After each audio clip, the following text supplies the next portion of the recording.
Cecilia Vega, ABC.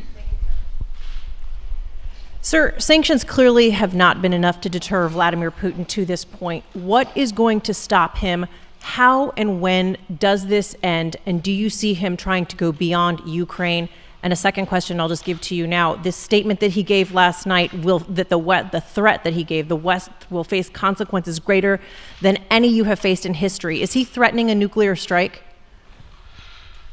I have no idea what he's threatening. I know what he has done, number one. And number two, no one expected the sanctions to prevent anything from happening.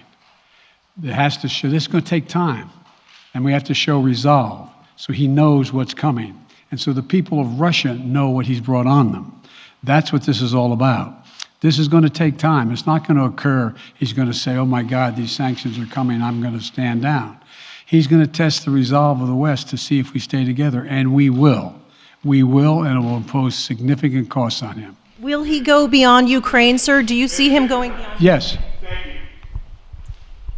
you. Two topics, just really quick. First, markets are down and gas prices are up. I know you always stress the difference between Wall Street and Main Street, but everybody seems to be in for some economic pain. How economically painful is it going to get for people in this country? And I do have one more question.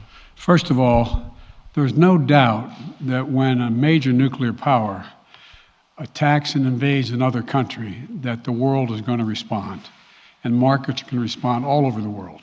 So there's no doubt about that, number one. Number two, the notion that this is going to last for a long time is highly unlikely as long as we continue to stay resolved in imposing the sanctions we're going to impose on Russia, period. What's your next question? I'm sorry.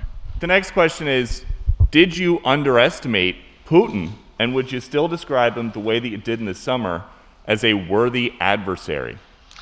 At the time, he was, I made it clear, as an adversary, and I said he was worthy. I didn't underestimate him. And I've read most of everything he's written. Did you read I shouldn't, I'm not being a wise guy. You heard the speech he made, almost an hour's worth of speeches, why he was going into Ukraine. He has much larger ambitions in Ukraine. He wants to, in fact, reestablish the former Soviet Union. That's what this is about.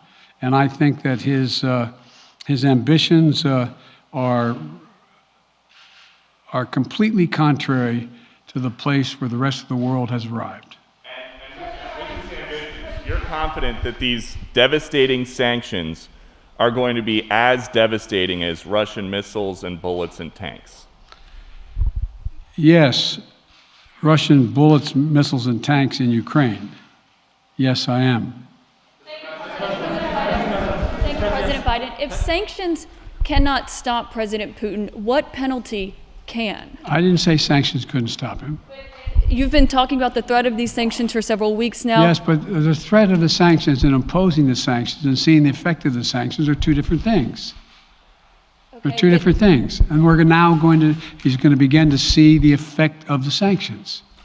And what will that do? How will that change his mindset here, given he's because attacking it will so Ukraine weaken his country that he'll have to make a very, very difficult choice as to whether to continue to move toward being a second-rate power or, in fact, respond. You said in recent weeks that big nations cannot bluff when it comes to